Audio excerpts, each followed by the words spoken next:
ఒత్తిడి లేని ఆధునిక జీవితాన్ని ఇవాళ మనం ఊహించుకోలేం. ముఖ్యంగా యువతరంలో ఈ ఒత్తిడి అనేది బాగా ఎక్కువగా కనిపిస్తోంది.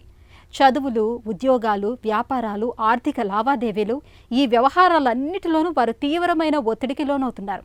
అయితే ఈ ఒత్తిడి అన్నది పరిమితంగా ఉంటే మంచిదే, కానీ శృతి మించితే మాత్రం మన ఆరోగ్యం చిక్కుల్లో పడుతుందని, ముఖ్యంగా పక్షవాతం వంటి విపత్తులు ఎదురవుతాయని చెబుతారు నిపుణులు. తీవ్రమైన ఒత్తిడి మూలంగా పక్షవాతం ముప్పు ఎలా పెరుగుతుందో ఇప్పుడు తెలుసుకుందాం. ముఖ్యంగా ఒత్తిడి అనేది ఆర్గన్స్ మీద ప్రభావం పడే అవకాశం ఉంటుంది. సో ముఖ్యంగా మనం ఒత్తిడి మూలాన కొన్ని హార్మోన్స్ లేకపోతే కెమికల్స్ ఎక్సెసివ్గా సెక్రీట్ అవ్వటం మూలాన బాడీలో మార్పులు రావటం మూలాన ఈ ఆరోగ్య సమస్యలను బారిన పడే అవకాశం ఉంటుంది. సో ఉదాహరణకి ఒత్తిడి ఎక్కువ అవటం మూలాన ఎడ్రినాలిన్, నారెడ్రినాలిన్, కార్టిసాల్ ఇలాంటి కెమికల్స్ ఎక్కువ అవటం మూలాన లేకపోతే హార్మోన్స్ ఎక్కువ అవటం మూలాన వీళ్ళకి ఈ బ్లడ్ ప్రెషర్స్ పెరిగే అవకాశం ఉంటుంది. అలాగే షుగర్ అది కంట్రోల్ తప్పే అవకాశం ఉంటుందన్నమాట. సో ఎప్పుడైతే ఈ బ్లడ్ ప్రెషర్స్ అవి పెరగటం మూలాన మనిషి మీద ఒత్తిడి కూడా ఎక్కువ అవుతుంది. సో దాని మూలాన రక్తనాళాల మీద కూడా ప్రభావం చూపే అవకాశం ఉంటుంది. దీని మూలాన అధ్యాయాల్లో తేలింది ఏంటంటే అధిక ఒత్తిడి మూలాన ఈ బ్లడ్ ప్రెషర్స్ పడిగి రక్తనాళాల మీద ఎఫెక్ట్ పడటం మూలాన వీళ్ళకి పక్షవాతం బారిన పడే అవకాశం ఉంటుంది.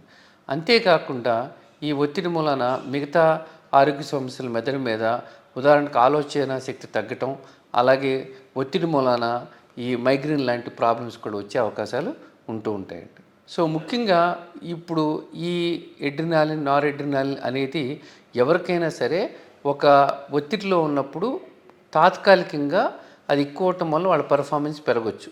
కానీ అదే కంటిన్యూస్గా ఉండటం మూలాన ఏమవుతుందంటే వీళ్ళకి ఈ రక్తనాళాల మీద ప్రభావం చూపి బీపీ లాంటివి ఎక్కువయ్యి దాని మూలాన బాడీలో రక్తనాళాల మార్పులు రావటం వలన వీళ్ళకి పక్షవాతం బారిన పడే అవకాశం ఉంటుందన్నమాట. అంటే బ్లడ్ వెసల్స్ కుచించుకోవటం వలన లేకపోతే ఎథెరోస్క్లెరోసిస్ అనేది రావటం వలన పక్షవాతం వచ్చే అంటే ఇస్కెమిక్ స్ట్రోక్స్ వచ్చే అవకాశం ఉంటుంది. అలాగే కొన్నిసార్లు ఈ కెమికల్ న్యూరో ట్రాన్స్మిటర్స్ అంటే ఈ ఎడ్రినాలిన్, నారెడ్రినాలిన్ లాంటివి ఎక్కువ అవటం వలన బీపీ ఎక్కువై ఒక్కోసారి రక్తనాళాలు రప్చర్ అవటం వలన వీళ్ళకి హెమరేజిక్ స్ట్రోక్స్ అంటే బ్రెయిన్లో బ్లీడింగ్ అయ్యే అవకాశం కూడా ఉంటుంది. సో ఇలా ఈ ఒత్తిడి వలన వివిధ ఆర్గన్స్ మీద కూడా పడి మిగతా ప్రాబ్లమ్స్ ఉదాహరణకి హార్ట్ అటాక్స్ కూడా వచ్చే అవకాశం ఉంటుంది. మధుమేహం కంట్రోల్ తప్పే అవకాశం ఉంటుంది.